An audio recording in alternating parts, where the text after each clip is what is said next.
So today we're going to talk about your path. And next time we talk about my path when I come to your show. Right on. So please introduce yourself and share your story basically. How you got to plant medicine and how plant medicine changed your life and how that resulted in writing. And, let's just have a spontaneous conversation. Sure. I love that intro too. That's what I'm beginning to run with as well. Tell me about your journey. We're all on one, whether we like it or not. Yeah. We all have one. Yeah. So, as it pertains to my path in the plant medicine, I suppose I could start with what really began to call me forth in the world. I was fresh out of high school and I was attending, this is in Chicago, Illinois. I was just going through the social construct, and that was junior college, 2 year school to knock out gen eds because I didn't know what I was going to do with myself. I had no idea. And it was cheap enough. And it was like, well, maybe just start to get these things out of the way. So I ran with that. Of course, this was unfulfilling and boring. And it eventually led me to sink into something of a spontaneous meditation. And at the time, I was about 18 years old. I didn't even really have the framework to say that at the time that it was a meditation. But what I did was out of frustration, basically, I just sank into the present moment, I suppose. And I got this idea that seemed to come from the ethers, the higher self or source self itself. And the idea was to pursue aviation as a career. That's what it said. It said become a pilot or look into it. It was not so much a word, but the idea was pilot, become a pilot, basically. So I did. I ran with that. I had no better ideas. And I began Googling around. I eventually found a school. I was accepted. And then in many ways, that began my journey. I always just like to highlight that part of it, though, because it was from the ethers. It didn't then involve a plant medicine or anything too terribly formal. But nevertheless, it was that call to adventure, our intuition that we take and follow in order to further the path. So from there, I basically got into a good enough job in the aviation industry. I was a aerial mapping pilot, photography. So I did a lot of grid line flying over major cities in the United States and a little bit in Canada. Anyhow, that led me to my first true love romance. And then I would say my real wake up call, if you will, which constantly repeats. I know I'm not trying to make the claim that this is really what woke me up in the world, but in many ways it began to was a heartbreak, the ensuing heartbreak that I experienced after the conclusion of that relationship. And the reason it came to me in that catastrophe, which was the heartbreak, was because I was just bringing a lot of worldviews to the table and my models that were going to collapse.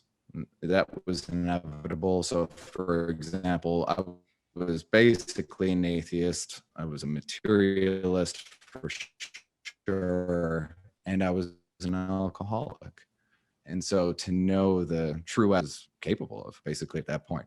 So, this began my visionary journey with plant medicine. Specifically, after the heartbreak, I just started looking up cures for depression, basically, because I was in a bad state. The first week after it, I lost 10 pounds, couldn't eat, couldn't sleep. I was in all this pain. And that began my path of questioning what is responsible for this. Had I gone to the doctor and said, hey, I'm in a there's nothing wrong with you. Yet I was feeling terrible. I was suffering. So what was it that was causing this? It wasn't anything physical, material, but it was something very real. So anyway, that set me on the journey to explore the mushroom. I eventually did so. It took me about a year and a half to do my diligence research, and I grew my own mushrooms. That's how I came into it. And then I began to explore with the mushroom. And I would say it did bring the healing that I sought. And then it just began to further my path through curiosity. So the long and short of that journey was at one point, I asked to see the grand nature of all, the base floor, foundational reality that is. And I was shown something that many report. It was a representation of the infinite in the symbol that was the figure eight. So this imparted a feeling to me as well. And the feeling was something like, we are the imagination of ourselves here for experience. Now, as my path developed, there's a lot I would tack on to that. But at that point, that's all I had. And I really didn't have a deep enough framework to know what to do with that. So running with curiosity, I decided I have to consult Mother Ayahuasca now. Up until this point in my journey, the only plant medicine I used, or visionary organic I used, was the mushroom, so ayahuasca. And I found a center that, again, just sort of called to me. It was a song that they had on YouTube that just really spoke to me. And I booked a retreat. And then I was there. I was in Costa Rica, and I was bringing the same question to Mother Aya, basically. This infinite, I see that. I've been given that lesson, but what to do with it, I suppose, was the question that I had.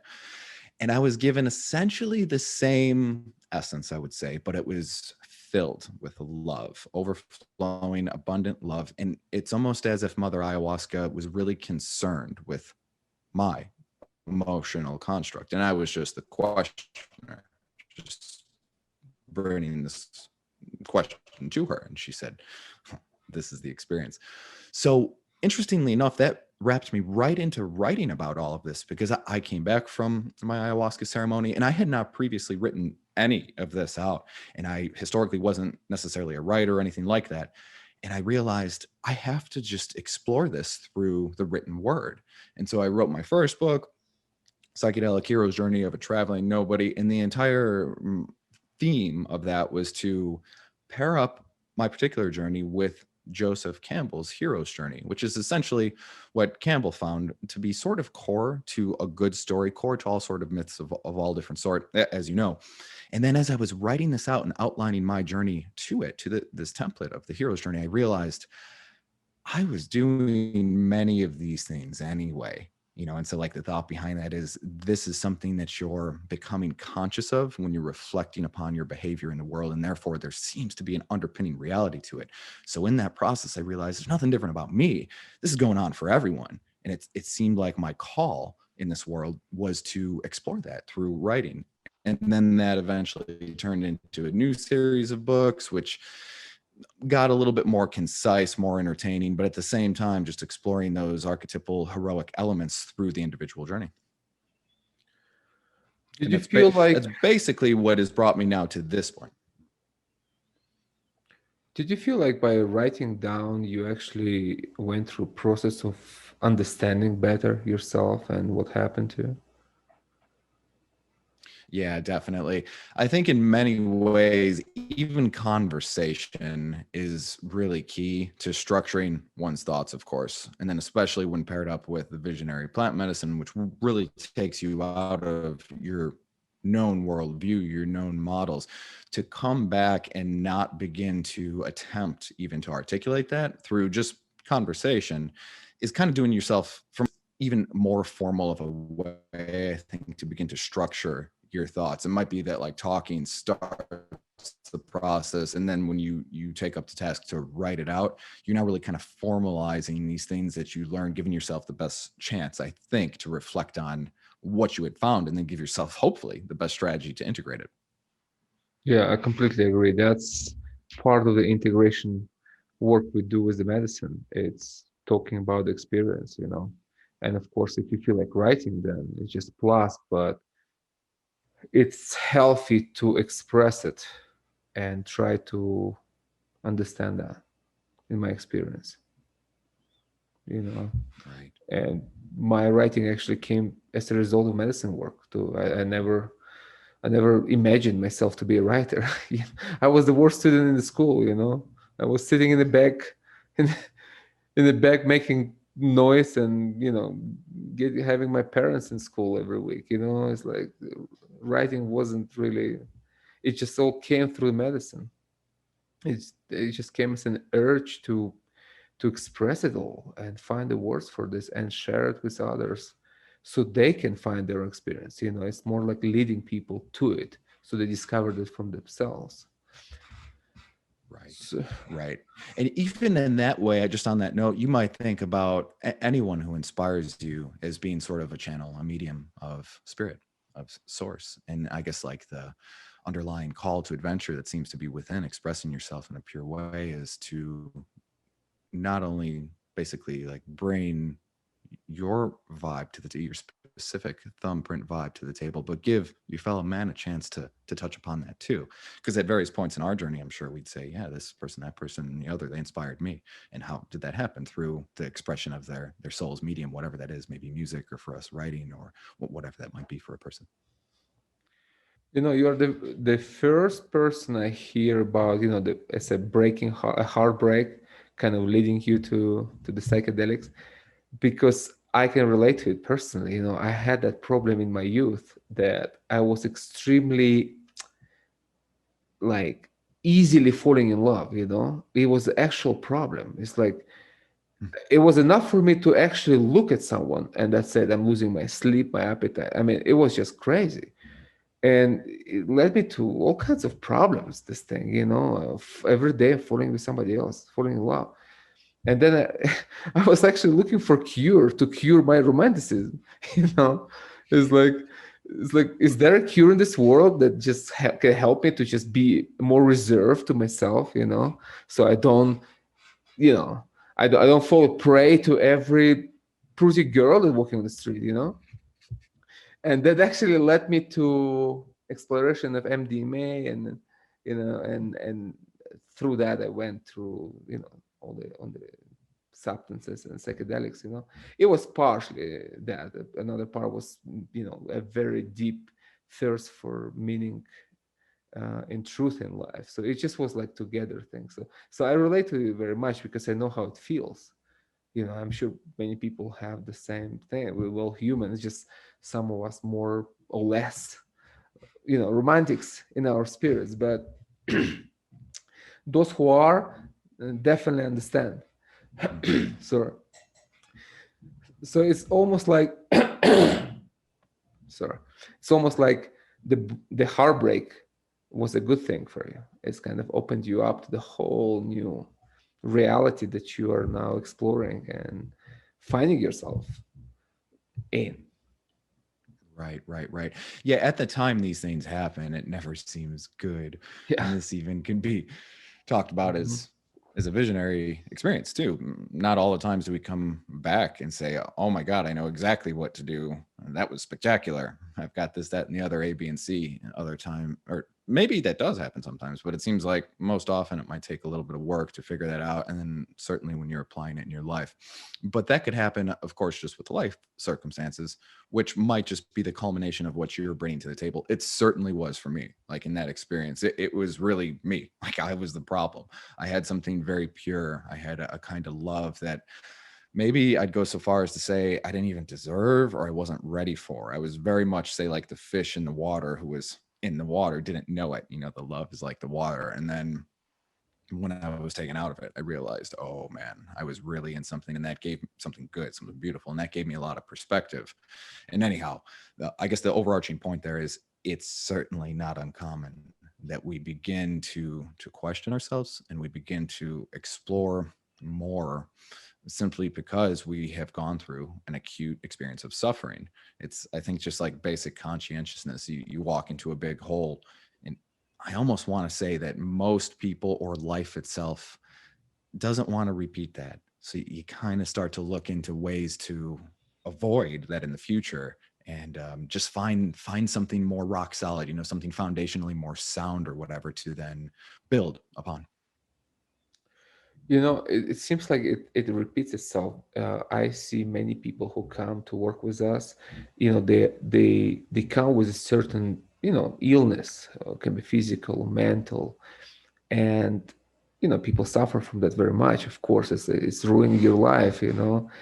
But during the work, they understand that that was a good thing.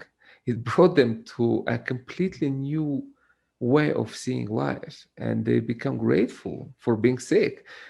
As crazy it sounds, I had one person who came with a chronic fatigue, extremely debilitating issue. It's like you have no energy to live. You literally can't move around your house, let alone living your life outside. It's very little fun, in it. However, during the medicine, a person just he just saw so much in life, so he could just see through everything, and that changed his perception on many things, and he left with a whole new way of living, you know. So it's almost like we get problems, so we've been led, so we can get led and guided to medicines, so we can actually, you know, wake up and become more spiritual, in a sense, seeing spiritual reality beyond matter. And it seems your way, it seems my way, it seems many, it's like a pattern that I see in many people. So what, maybe you want to share something like the most profound experiences that you have with the medicine, with either ayahuasca or other medicines, and how you integrate that, and how that actually changed the way you were living. Sure. I could give a really good example of that. Usually, when asked something of this nature, I default to my last heavy experience, just the last one in my life, because I do attempt to use the plant medicine, the visionary aids, as supernatural aids of that heroic cycle, which is basically the mentor spirit. The idea there is we don't know enough. And from time to time on the journey, of course, you're going to need to consult others who can assist and help. And obviously, this could be anyone.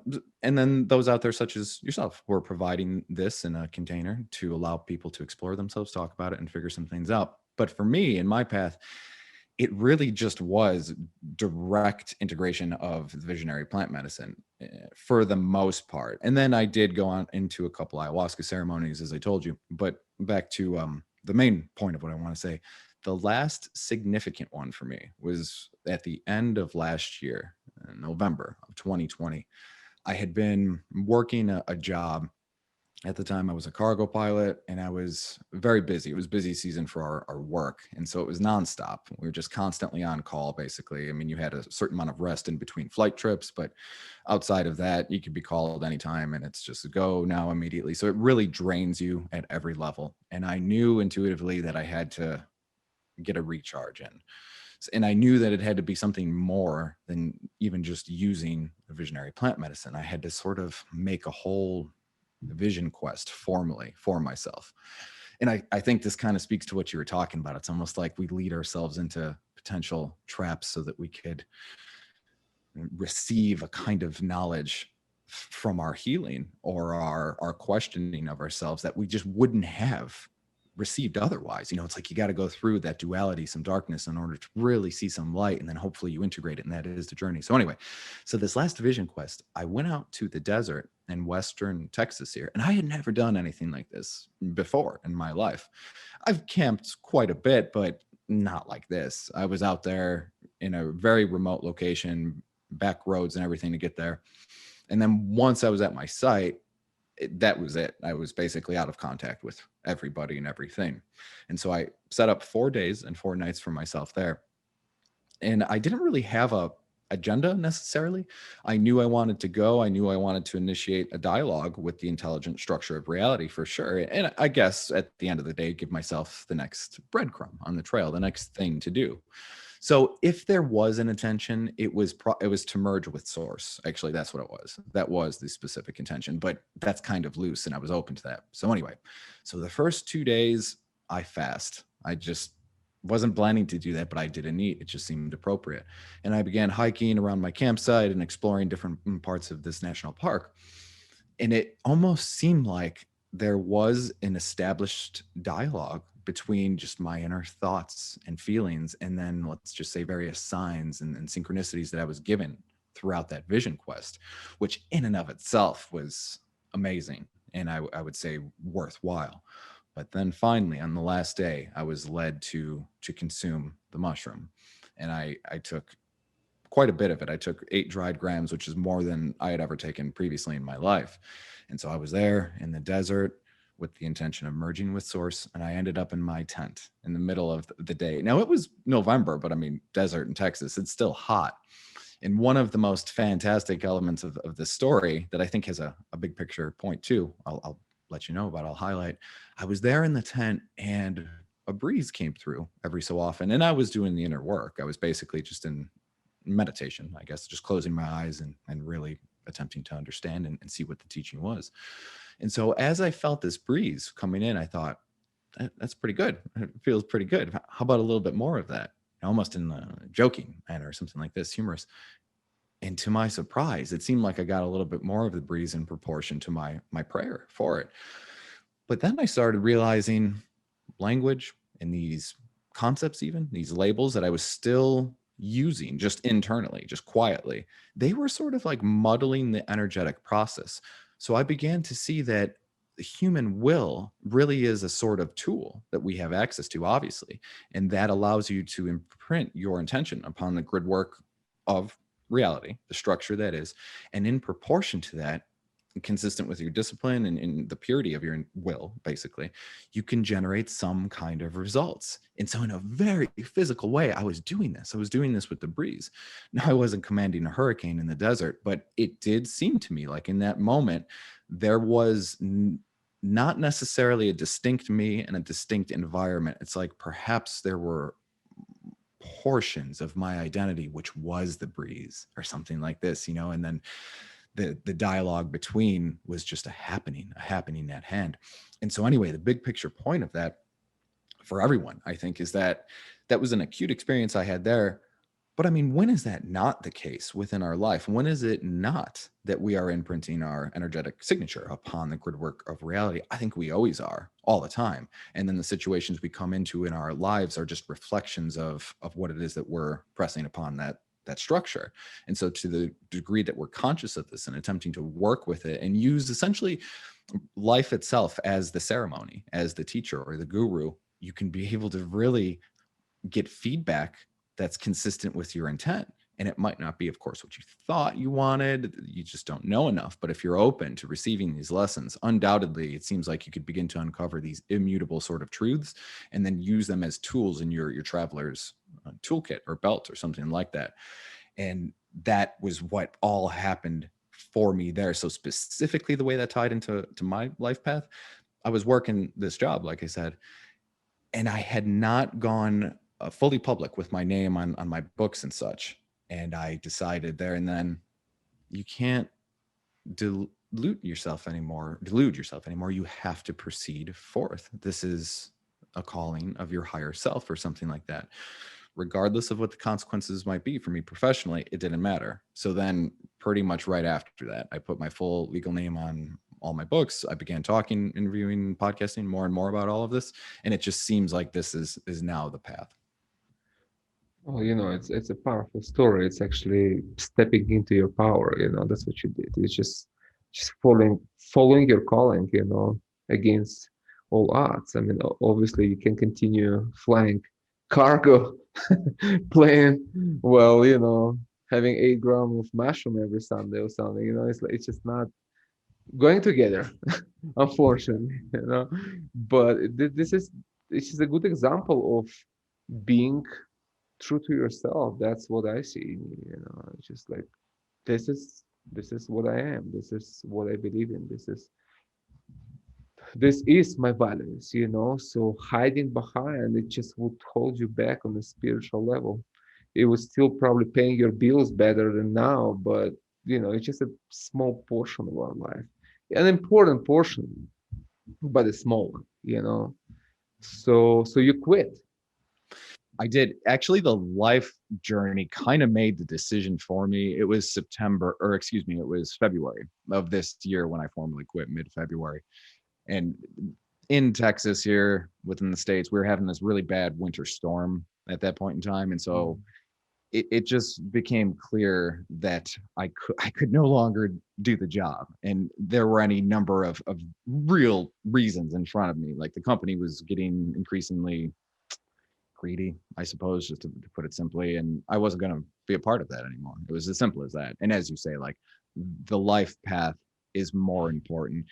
I think it's more of a navigation toward home, toward that heroic, toward home, towards source, the figure eight, which can be juxtaposed with the dollar sign, Yeah. money like the S with the literally barred off from completing itself. So if you think about those two things as like opposite ends of the spectrum, navigating toward source, living authentically, finding highest and best use, bringing it home for yourself, that is very different from following the god of materiality, Yeah.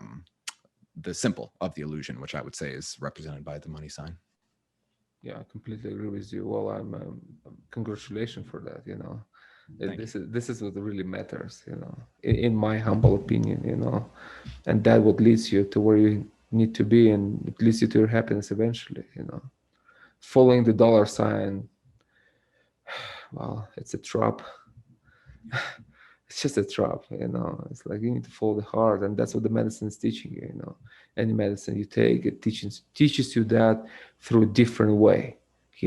Each medicine has their own way, but the teaching is the same eventually. So I Right. want to ask you about your pilot thing. Did you Do you think you became a pilot because you had that innate desire to fly like a bird when you were a kid? Yeah, it's funny you mentioned that. As I've been doing some of these interviews, that's come up a couple times, and that's insightful. I had never really considered that. I suppose there definitely could be truth in that, just as experience in my life. I have a really weird story about that, which I guess I'll try to connect it. It's an odd one, but growing up, I played this video game. And in this game, it was sort of like an explore the map type. So you could do all these different things. You could drive the cars, fly the planes. But in the game, there was only one plane, really. This was years ago when I was in high school. So before any of this. And in this game, I was compelled for some strange reason that I didn't understand to learn how to fly that plane in the game. And I did so. And it's sort of weird. In that game, you had to actually spend time with flying the plane to learn how to do it. Like at first, you would just convince yourself that it wasn't possible, that the game was programmed in a way where you couldn't fly this thing for long periods. That wasn't true. You just had to learn how to do it. And so I did. Of my group of friends, for whatever reason, as I said, I was compelled to do just this. Okay, so now in this game, there was also this like mythical city that there was an urban legend amongst us young men about. So in this mythical city, there was supposed to be all of these dogs. And that was part of this like urban legend. Okay, so that kind of ties into what my life path turned into. And I think you'll see the connection.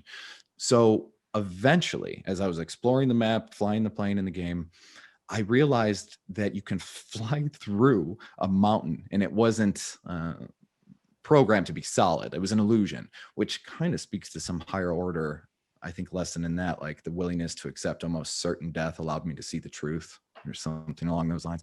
And so I flew through this mountain. Lord knows how I figured this out, because this was before YouTube and all of this. It was just through exploration. And I eventually found this mythic city. It was nothing of what the urban legend was, but it was a construct that was off the map. And it was essentially like the scraps of what the programmers put in there, like an Easter egg or something along those lines. And so I found it and I explored it a little bit. You couldn't even really interact with it, but I saw where the origin was from this myth, this urban legend of the game. Okay, so about a year ago, my father came to visit me, and I'm now living in Austin, Texas, which is a very magical city, sort of necessary for my character's evolution on this path. And my father was here, and we're having a real good time together. He stayed for about a month. It was awesome. It was a nice bonding experience. But the one thing that he could not stop talking about was all of the dogs within Austin. And there are a lot of dogs here. It just is. Pretty much every park you go to is like a dog park. But I had been living here for a while, so I didn't think much of it. But my dad, he just kept talking about it, all the dogs, all the dogs. And I had previously described Austin physically as being a very magical city. It just seems to offer something that the previous cities I had lived in did not, in terms of a vibe, a culture, spirituality, if you will. So, anyhow, after my dad left, I reflected on all of this with the mushroom, and I realized that what I did in that video game, explore the map, learn to fly, figure out where this magical city was with all the dogs, that's exactly what I did with my life path. You see, so as I told you in the beginning, that meditation from my higher self, which called me into aviation, was almost like a call to this magical city. And now this is the next thing that I need to be exploring. So along those lines, that's the connection point. Interesting. Let's go back for a minute to your mushroom experience, which I think was very interesting. And just as you were describing this, I felt like you were tapping into shamanic realm because you know there are people who able to influence weather. Like my friends in Mexico, where I was doing peyote with ritual Indians.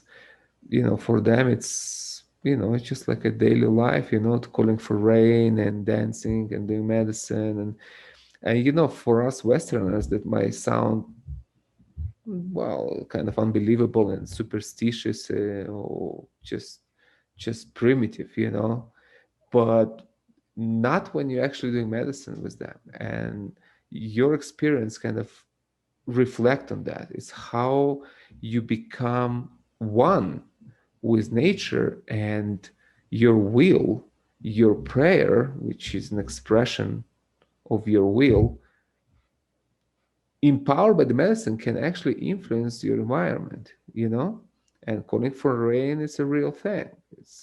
It's their daily life. So your interaction with the breath, with the wind, that was very much from that realm, you know and that's something to look into more and to discover for yourself. It's not like, uh, I just saw this happen a lot here during the years, something that I cannot explain how that works, but sometimes, like once we were in the mountains doing Huachuma medicine, like in the ancient ruins, and the storm was approaching, and you can see like really it's coming at you, like everything dark and lightning, and we're like, whoa, maybe it's time to wrap up, but it's too early to go. I mean, we're all pretty deep in it. It's like another 4 or 5 hours we need to stay there. And then it just came. I said, okay, well, then we get wet. I mean, I hope we don't get struck by lightning here, but the weather is fine, Mm. and they just somehow totally unbelievably, the storm came and it kind of split in two and went around us, and we Mm. just stay there. And I'm just looking up and I see blue sky, like a cut blue sky, and all dark around. It's like, how does it work? I don't know. It's not like I move the clouds. No, I don't make this claim, Right. but somehow our intent for Right. good weather and for just having a peaceful, beautiful time, contemplating the beauty of the mountains without being interrupted, was somehow reflected in the air. I don't know. But the fact is that the storm went around us and kind of, we didn't leave. We stayed there the whole day. And that's not the only time, and I'm not the only person who experienced that. It was another friend just came from the jungle. He had ayahuasca there with my friends, and the same thing. It was extreme thunderstorm right around, and he said it was very interesting. Here we are in Maloka. There is rain around, but it's not on the roof. Mm. It's like it's there all around you, but you are not affected. So Mhm. it's happening. These are real thing. We do interact with nature, and medicine people of ancient time. That's how they call for you know call for rain when they have the harvest and things like that. So it's just in the Western world we are so cut off from spirituality that for us interaction with nature is just it's like walking in the park. That's your interaction with nature Yeah. at Yeah. Yeah. best, and that's if you have a park in your city too. Not every Right. place is nice as Austin. So the whole thing of the medicine is like, to me, it's really it's coming back to nature. It's coming back to mother nature, and reconnecting with this organic intelligence of which we're part. And this is where the healing is. This is where your life changes, when you really find this connection and heal your neurosis and depression and anxiety, and all this thing goes because you coming home. It's the feeling of coming home. That's where it is. It's not necessarily the the alkaloids of the plant that does that. Is the experience that connects you to it. So anything else you want to share?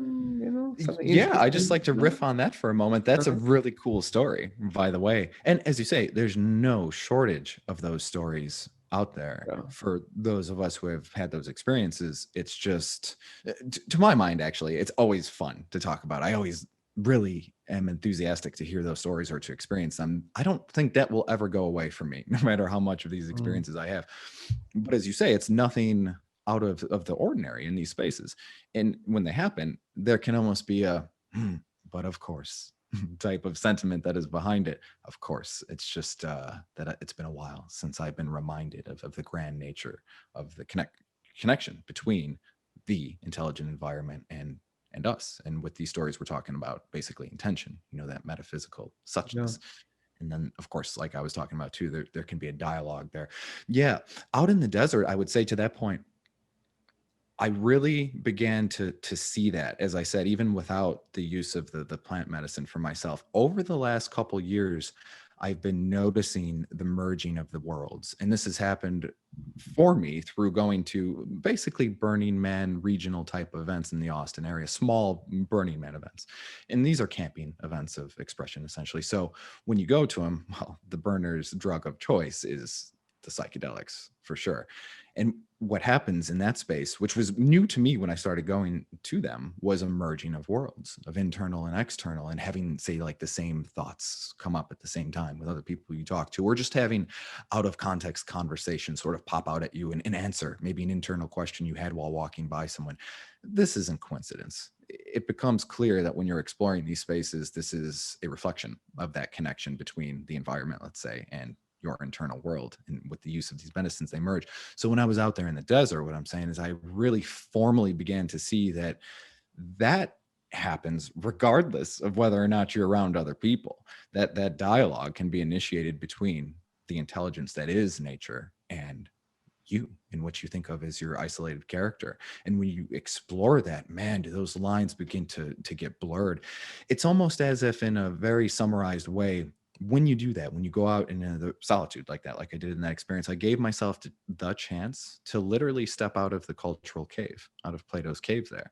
And then there it was. I set up a little bit of culture, of course, within my camp, but you're in it. You're there, you're the visitor. And in that space, there's more nature than your camp, than culture. So now it's like that's the predominant essence. And when you begin to realize and experience that, it's just as undeniable to the person who having said experience. It just remind me what Terence McKenna said. Culture is not your friend. Mhm. It's, it's true, but to extent of which culture? A modern culture is certainly not, but a indigenous culture certainly is. It depends what culture you connect to. And people who've been always closer to land, closer to medicines. These are the people that have a lot to teach us, about ourselves and life, and that's the direction I have taken myself, and that's where I try to help others to move to find the answers we're seeking, Right. and bringing this dialogue, you know, to the medicine, to the plants, to talk to the plants. And it might sound crazy for an atheist, but it's not crazy at all to someone who have done medicine. We Right. do talk to the plants, we do talk to trees and mountains and nature, and to ourselves in a very deep way, in a real way, not like talking to yourself when you walk on the street. And Right. this is not a talking to yourself. I'm thinking about actually the Right. plants helping you not to do that, and actually to bring attention outward, and into awareness of walking on the earth and being in the world. So, well, anything you want to say to wrap it all up? Yeah, just last thing on that. is not surprising to me when talking to others who have walked a similar path, that they end up recognizing the intelligent nature of reality.